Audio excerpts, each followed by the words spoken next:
Welcome to Manager Tools. Today, the Horstman Curve. The questions this cast answers are, what is the Horstman Curve? How can I get on top of my responsibilities?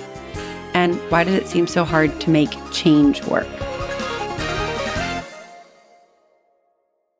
Hey folks, it's Mark. I have a special message for you. This is not an advertisement. We want to give you an update on Manager Tools. We announced just last week the successors to the leadership of Manager Tools. Kate Braun and Sarah Sintas have been promoted to take over the operational leadership of the firm from Mike and I. Mike and I have been running the firm for nearly 20 years, and it's time for new leadership. Kate, as you probably know, runs our client conference business. Sarah runs our public business, and they are outstanding leaders.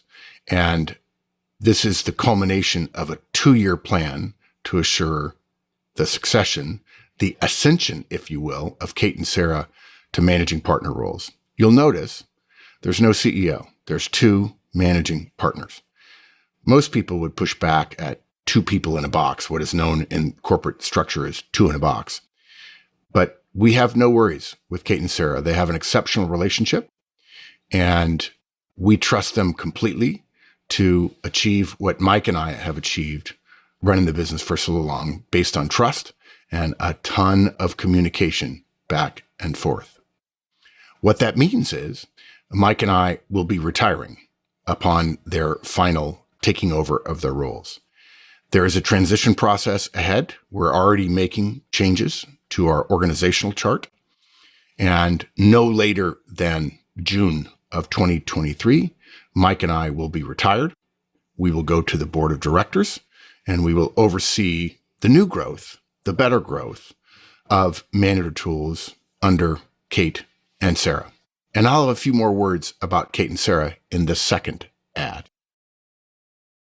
Kate, I know that you've noticed this. You're an engineer. You like maths and sciences. Have you ever noticed how when you try and move a piece of furniture, it's harder to push initially anyway? It sticks. It just doesn't move that easily. But then once it starts moving, the movement gets easier. It's science, right? It's friction. Friction has 2 components, static friction and dynamic friction. Static friction is always bigger. And today we're going to talk about the fact that it applies to human behavior as well. Yeah. I always think of this as it's really hard to get the fridge moving. And then once it's moving, it's a little easier. Yeah, just rolling. Yeah, I'm aware of static friction. Familiar. Pretty familiar with it. Today we're going to cover the Horstman Curve. We're going to describe it. We'll start there. Then we'll talk about the McGuire hump of the Horstman Curve. Then things are always hardest at the beginning, and persevere, hang in there. And then beware hump failures and flavor of the month.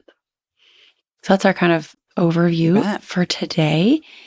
And it's funny because our cast today is full of the names of some of our favorite people. It is, which is always fun. It is. It's a good time. Fun. And y'all, we've talked about the Horstman Curve a lot. It's really become part of the Manager Tools lexicon and our community. And we've never done a cast on it. Right. And we do get a lot of questions about it. I think it's been a few years, actually. Mark called me and said, hey, I need you to find the cast in which we describe this thing about the Horstman Curve. And I think I spent hours. How much time? I mean, just like hours. Digging around because it's got to be there. Listening. Yeah, just listening. Yeah. I think I spent a whole weekend. I think I was cleaning. I was doing like spring cleaning. Maybe I was cleaning my house. Spent the whole weekend. Yeah. Looking for it. Yeah. And it turns out, hey, guess what? We didn't do it. Now, I do find that the timing of this is like great. And I just changed my name. Yeah. It's a little sad to do this with my new last name as opposed to my old last name. That's true. And we're going to do it now. We're going to do it. Exactly. Never too late. Yeah, let's draw a picture for the group. Okay. I don't know if there's going to be an actual image in the show notes. I don't think that there is. I don't think that there is, but let's draw it in our minds. Yeah. By picturing a simple two-dimensional XY axis Cartesian coordinates graph with the two axes at right angles. The X is on the horizontal, obviously. The Y is on the vertical axis. And say both X and Y measures on the axes go up to 10. Now, on then that graph that we've drawn, if you plotted a series of data points of x0, y0, x1, y1, x2, y2, x3, y3, etc. You know where I'm going with this. And you graphed them, your line would start from bottom left where the axes intersect. 0, 0. And go, yes, 0, 0. Perfect. Thank you. Where the axes intercept and go at a 45-degree angle up to the right, somewhat like a ramp. Right in the middle. Right in the middle. Exactly. Right in the middle between your axes. Yep. Got it. Now that we've got that, let's draw the Horstman curve. It's a little harder because it's a curve, but you'll get it as I start explaining it. So put a data point at x0, y7. Now, another data point at x1, y7. Straight, short, horizontal line headed to the right, but don't draw the line yet. Yeah, just put the data point. Yeah, exactly. Next is the data point x2, y8. Now we're starting to go up. Don't start connecting your dots yet. And remember, it's a curve, not a series of short, straight lines. And now therein follows the rest of the data points. x3, y9, x4, y9, x5, y8, x6, y7, x6, y6, x7, y5, x8, y4, x9, y3, x10, y3. All plotted. Data points absolutely disconnected at current. We should have started with, y'all get a pen. You get a pen. Actually, yes, we should have started get a pencil. A pencil. There's a bunch of Heidis out there who have already drawn, get a pencil. who have like this little, right? Yeah. Okay. Yeah, exactly. So now we're going to connect our dots, but in a curvilinear way. Connect them fluidly. Again, not a bunch of short little straight lines, in a curve. We start on the left at the height of 7, curve up to 9. Flatten out up there, and then fall as we continue to the right, and flatten out at the far right at a level of 4. There's an upward hump after we start, and then, as opposed to it being like a ramp in the first example, it's more now like a slide. Right? We hump up at the beginning and we slide down and flatten out horizontally at the end. What we've just drawn is the Horstman curve. Now, that picture painted, what does it represent? Okay. The y-axis is the amount of energy you apply to a problem. 10 is your max effort, which you can rarely give to one problem or project, because you have multiple things to do every day. So imagine 10 being, I only have to focus on this one thing. Yeah. I always think of it as like a weekend activity because you have no other weekend activities, maybe. This one thing has to get done. I don't know. When was the last time at work you had the one thing that had to get done? No, I don't. I can't remember that. It has to be the weekend. Yes, it has to be That's only the weekend. The x-axis represents time. So time going forward. Whether it's a month or a year or whatever, we're not denoting a certain amount of time. It simply is the representation of time moving forward. If you think about that, the Horstman curve then represents the amount of energy you put into something to accomplish your objectives. It shows both the extra energy, and that's that hump, necessary to achieve improvement, and the value of the improvement by reducing the need for effort in the future. If you start something at around 7, then you're going to have to increase your effort to 9 for a while, short time. investing in process improvements, cutting out waste, digging through the process and the deliverables, and you end up then at an energy level of 4 while still accomplishing your objectives. So this is that you have to push the fridge really hard to get it moving, and then for a little bit you have to keep pushing, and then suddenly it starts going. Exactly. And I think for a lot of us, now that you've heard that, you could think back on projects or objectives or initiatives and things where you had this experience. It probably feels very familiar to you. You may not have thought of it that way, though, because most of us think of like our emotional responses to the situation we're in. So you probably remember the big part of the push or the relief at the end rather than the kind of overall journey, transition, that kind of thing. So this may feel really familiar that you're going through this process. And in the end, your work will be more profitable for the organization if you figure out how to do that work with less effort, in less time, with less hours of human work, less timesheet entry, if you will. Yeah, totally. And we know this. This is why we automate things. Yeah. I mean, that's a simple example of, you're doing something at level 7, you decide to automate it. It takes a lot of work to get it automated, and then suddenly you're down, closer to 4. You may even end up at 0 eventually, but you can even see that in like that kind of automation situation. The flat spot on the right, though, yeah, after you've gone down the hill, especially if you do get to 0, if you're automating, we call that the land of milk and honey. That's where you want to be. And you bet. Effective managers are constantly looking to get there so that you can claw back the difference in energy between 7 and 4 and apply it to other initiatives. If you don't have to work on this thing, then you can use that energy, that time, those man hours, whatever it is, to work on other stuff. So that land of milk and honey is this work takes less energy, and therefore that energy can be applied in other places. Mm-hmm. Oh, absolutely. And that's kind of our, if everything was brought from a 7 to a 4, then we have all this extra time and exactly energy, which sounds absolutely so nice. And of course, my experience is, and we talk about this sometimes, that if you carve out that time, if you make that time available, if you're a professional, it's unlikely that time is now time for you to relax. No, yes, exactly. It's time for you to do something else. Yeah, which is going to have a hump at the beginning. You take all those minutes and apply them to other places. You hoard them and then redistribute them. And also, you may have figured it out yet, or you may have figured it out already as well.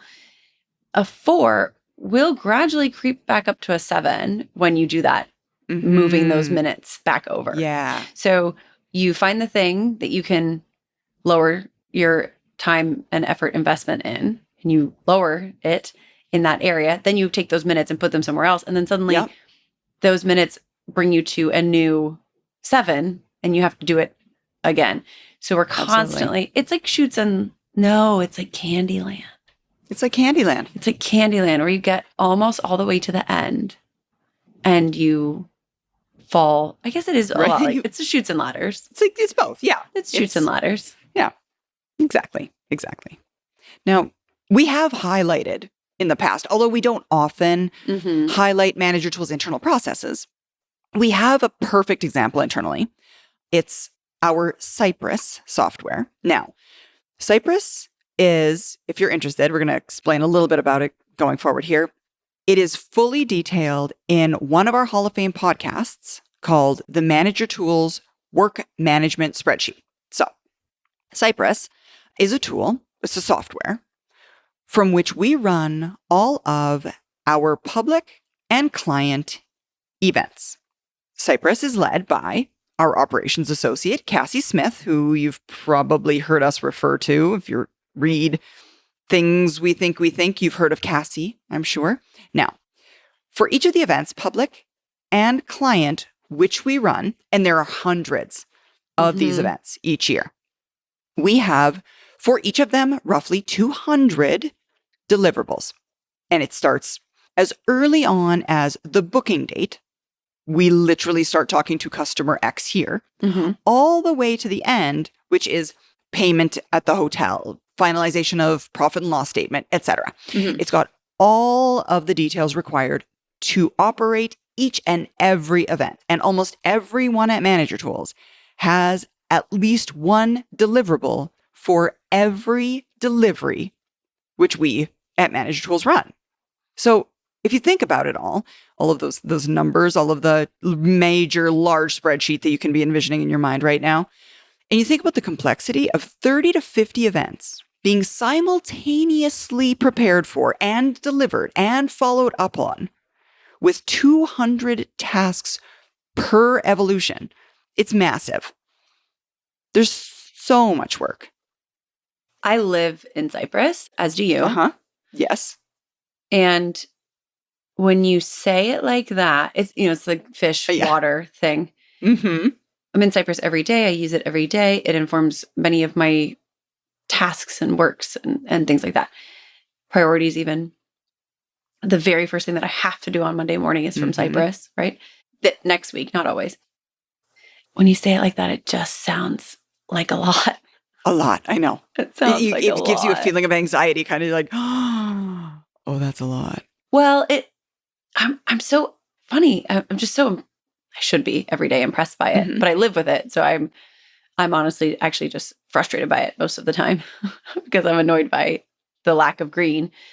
Right. And I should be impressed instead of annoyed because of its ability to help us do things. And the reason, when explained in grave detail, it sounds incredibly stressful and massively complex, is because it is. But we, you and I, on a daily basis, live in the land of milk and honey. And that's the difference. Yeah, that's fair. We're already in milk and honey. We do not live at the 7 or the 9. We're not in the hump anymore.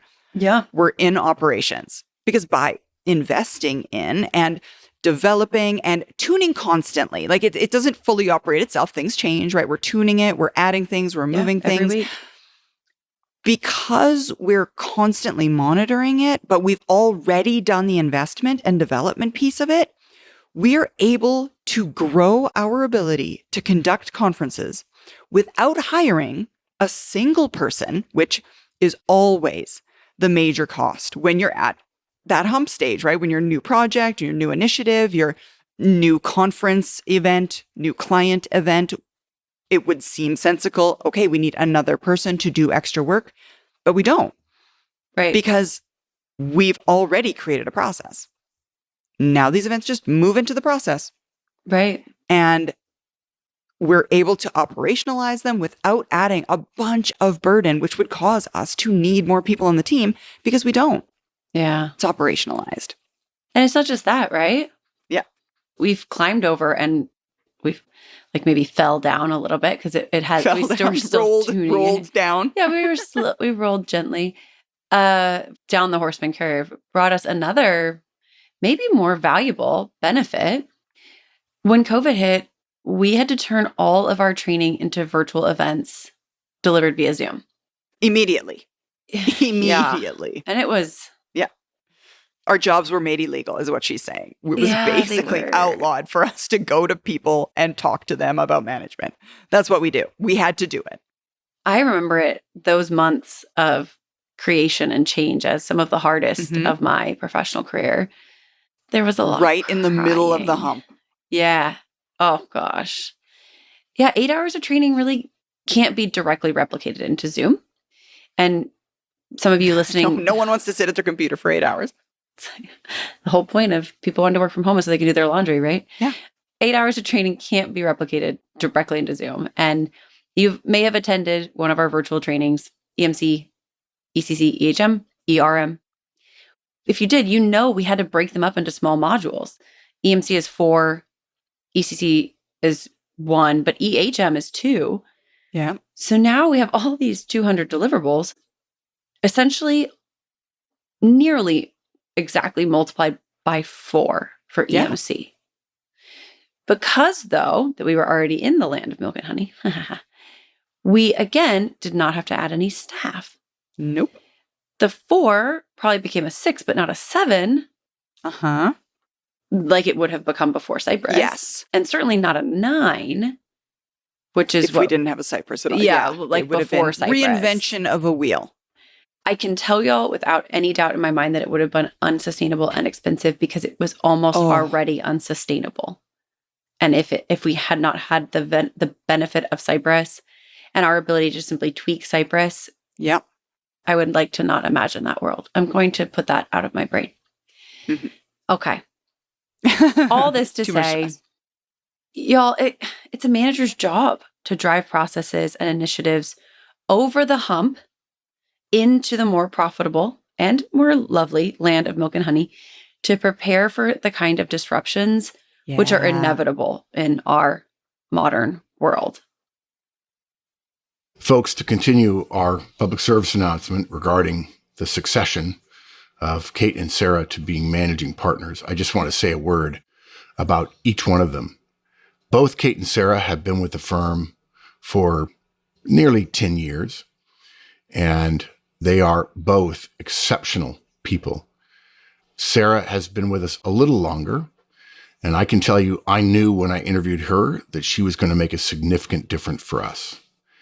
Her energy, her commitment, her tireless travel, her ownership of public conferences, her ideas, her leadership during COVID when we had to switch everything to Zoom, all have shown Mike and me repeatedly that she's a leader. As I like to kid her, she can't wait to push us, probably mostly me, out of the way, frankly. Kate has been with us about the same length of time. She runs our client business. The client business is exceptionally hard to run because clients are our bosses. Kate is incredibly smart, incredibly dedicated, both shows leadership, but also stays down in the weeds of the smallest details about every single one of our client events. She has been building relationships with those clients for the last several years, and she learned it faster than I did when I started my first firm 30 years ago. She's tough as nails, smart as hell, and I can't imagine two better people to be running this firm. And today, they'll be better running it than Mike and I. And what that means, of course, is that Mike and I will retire, and we will gladly retire because it's never been about us. It's certainly never been about me. It's always been about the company and its mission, which is to make every manager effective and every professional productive. So, welcome to the Horstman Curve. And its friend, exactly, the McGuire hump of the Horstman Curve. Now, that hump, the hump at the beginning, if you're picturing it, if you're looking at your diagram, the hump in the Horstman Curve has its own name. Our client and friend of the firm, Dan McGuire, some of you may have heard about Dan McGuire. Dan is now the only consultant and coach whom we recommend to the community, made a comment about said diagram, this hump and land of milk and honey at the bottom, by saying, "Why do I always feel like I'm on that hump? How come it feels like I'm always sitting on the hump?" Now, you got to know Dan. Dan's sense of humor is sharp. He's a bit sarcastic. And what he was essentially saying was, or what he's alluding to, is the fact that the hump is where the extra work happens. It's the hardest part. And sometimes it feels like we're always in the hardest part. And while we can all wish that the line from left to right was long and it was straight and it sloped downward, it's not true. It's just not true. We intuitively know it's not true. Costs are always increasing. Waste is always creeping in. Every activity we engaged in gradually became easier. Naturally, organizations wouldn't need managers, and profits would flow like clear mountain streams. And they don't. It doesn't happen by accident that we get to the land of milk and honey. It's not enough to exist in the process. Right. Yeah, it doesn't flow from the beginning. Yeah. It we takes get work. to that place. Yeah. It takes efforts. We're going to combine here two famous quotes. "Heaven knows how to put a proper price on its goods, and Everybody wants to get into heaven, but nobody wants to die. It's that. Yeah. Everyone wants more productivity and more profitability. But the only ones who get it put in the work to get over the McGuire hump. The price for getting to greater profitability is hard work. There's no way around it. You can't avoid it. You've got to go through the hardest part before it'll get any easier. Dan's comment also highlights a challenge of being a manager in my mind. Mhm. Our jobs would be so much easier if we only had to work on one process or project or improvement or initiative Oh, yeah, they would. by itself while everything else stayed the same. You know, just like stasis over here, change on this. And that's not how the world of work works. No. It's a lot That's- of W's. It's a lot of but it worked. Yeah, good. Okay, Haha, great. funny. It came out great, and I wasn't sure. We really ought to be constantly looking for chances to improve operations, find efficiencies, which is another shout out to Cassie. I mentioned earlier, I kind of like made a comment. Every single week, we tweak Cypress, and Cassie Yeah. and I have a meeting every week about, okay, this could go away. This needs to get added. This isn't going well. You know, these tweaks. This is the wrong timing. This is, totally. Right. Or we could automate this, or we could, there's all these things.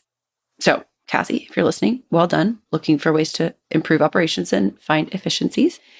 And because we should be doing this, and there are ongoing multiple projects, we're going to have Yeah. multiple improvement projects going on all the time. And we do this knowing that every other process or effort is floating upward, thanks to cost and waste and inattention. We must run all of the things, the initiatives, the work that we do over the McGuire hump and down the Horstman curve. And even when you find yourself in one of those moments where you've done it all, it all starts to rise again the next day. It's kind of cyclical in that way. You know, it's so funny because I was actually talking to someone about this the other day. I didn't bring in the Horstman curve and the McGuire hump because they don't know enough about it. And what we were talking about was groceries. Like, there's groceries in the fridge, and then guess what? They get eaten. You have to start again. Oh, okay. Yeah. I thought you were talking about like online grocery orders, which also fits into this analogy. Exactly. Like, now you order your groceries online. Okay, good. And guess what? Redo the order. Exactly. You're going Redo up the and order. down, up The and- first time, though, I was like, oh my gosh, it's taking me 4 hours to order groceries. This is ridiculous. Yeah. And then it gets easier. And then you still have to buy more groceries. Yeah. And tweak it. And you always have to tweak it. Yes. Our work is never done. No. And most of it happens on the hump. And additionally, you're on multiple humps at once. Yes. Not to freak anybody out. Yes. Not to scare you. But it's true. And in fact, if you are scared, the only thing that we can really say to help is it's always hardest at the beginning. Yeah. Keep going, right? Mm-hmm. The fridge is heavy. I must be hungry. It's like groceries in the fridge. Maybe the groceries thing came from the static friction fridge thing in my mind. But when you start an initiative, that's when things are the hardest. Static friction is scientifically greater than dynamic. It's not just physically true. It's scientifically great. It's true. It just is. It's a law of the universe. And it's easier once you get things moving. People are the same way. Yeah. People are absolutely the same way. They resist at the beginning. They do. It's so much easier to just keep doing the way that you've been doing it. Yeah. It's so much easier. Status quo. Even just because I've done the same clicks, the last 10 times. So changing where I click over there to over here and then moving, we moved the menu. Okay, well, like when Apple moved the... Oh, don't. I knew you were going to go there. That's the first thing in my mind. When they moved the bar from the top to the bottom, which is, we can all agree, objectively better. It's objectively better to have the bar at the bottom because it's close to your thumb and then you don't have to... It is objectively better. And I still went into Mark's phone and changed the setting and put it back. because Yeah. it just broke his brain. And he Can't move agrees. the It's objectively better at the bottom, but he just can't do life. So I just changed the settings. Just changed the settings. That's his Just fridge. gave it back. Yep, that's his fridge. Don't move the fridge. And Mark aside, we got used to it. We resisted at the beginning, and now that we're using it, Yeah. it's, it's Never want to go easier. back. People resist at the beginning more than they will Mm-hmm. later, right? There's the noise at the beginning. Stick with it, Yep. Know that this is the right path, and And caution. Yeah. And caution and fight against, beware hump failures and flavor of the month. Now, failure to get over the hump of the Horstman Curve happens. It does. But it has subtly harmful side effects. Employees know that the beginnings are full of static friction. They know the beginning of a project is its most sensitive time. It's the make it or break it point.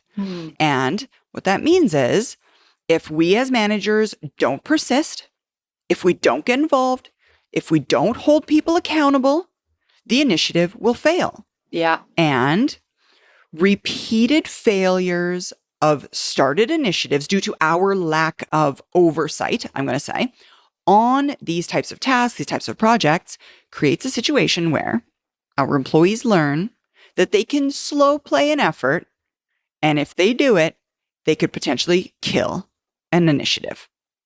Yeah, exactly. Stop it. You lend them the belief that if they resist early on, they can kill the project before it gathers traction and moves down the curve because you've responded to their behavior with lack of continued push forward. And then the people who have or in the other people, the cynical employees, they begin then to blame the manager.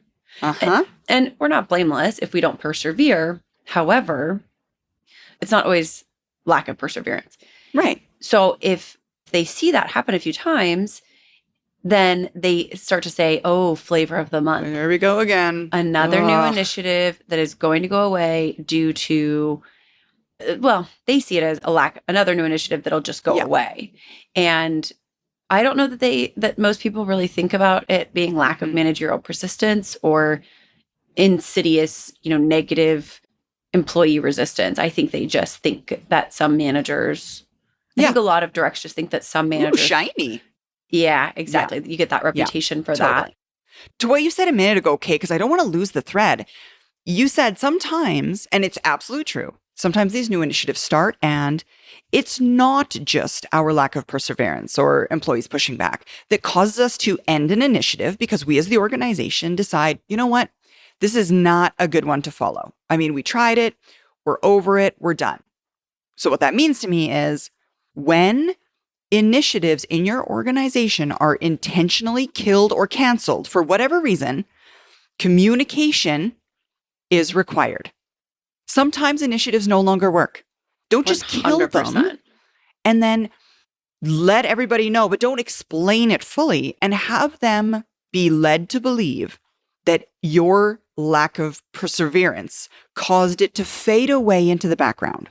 Communicate it. Tell people that you killed it and why you killed it so that they know you're making purposeful decisions about the future of your organization and what initiatives you're going to fulfill and which ones you're not going to fulfill. Because otherwise they're going to make up a story in their head. And it's going to sound like, oh, here we go, another flavor of the month. Oh, see, I told you they were not going to stick to it. I told you that this would just fade away. And that's not always true. That's fair. Make sure you communicate. I could not agree more about communicating your decisions, why, and sometimes the landscape changes. And it does. Sometimes it absolutely does. It gets killed above you, and you're responsible for communicating that to your team. Totally.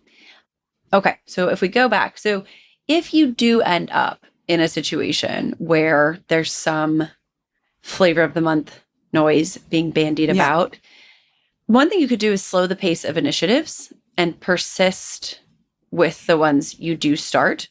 So maybe fewer initiatives, more energy towards the persistence on fewer might get you there on those ones. And just, I want to say slow roll, but that sounds weird. Focus more intently on the ones that you really want to get through. Yes. Do less in terms of numbers and fight over the hump. So you can show your team the benefits of the land of milk and honey. Also, I will say this, y'all, like maybe consider giving people a little time in the land of milk and honey. Sometimes I find that once the initiative's over and we're in the land, immediately. Yeah, immediately a new hump. Yeah, the new, and I'm not against that because I love a fast op tempo. And I think maybe it lends itself to a situation where there is no time to enjoy the land of milk and honey. And so team members don't realize why the push is happening. Yeah. Now, you run a risk. If you wait too long to start the new initiative, the time that they saved in the land of milk and honey will get assigned to something that you will not be able to unstick them from.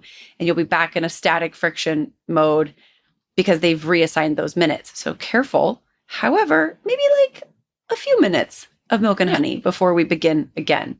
Mm-hmm. And tea while you're there. This will, so do fewer things, fight over the hump, get to the land of milk and honey. And this can show your directs they're not going to get away with complaining about flavor of the month, which will then help them to resist less and less with each win. And then you've created a less static, friction full. Nope, that sentence I'm going to cut that sentence off because it's not going to work. That was it. Shush. So I know all the things. Okay, so what Kate's saying is persist. Mm-hmm. You can't avoid the McGuire hump. You can't. It exists. It's always going to exist, but the land of milk and honey will draw more people into your effort to get over that hump. Mm-hmm. Good. Because so no. Yeah. The Horstman Curve exists.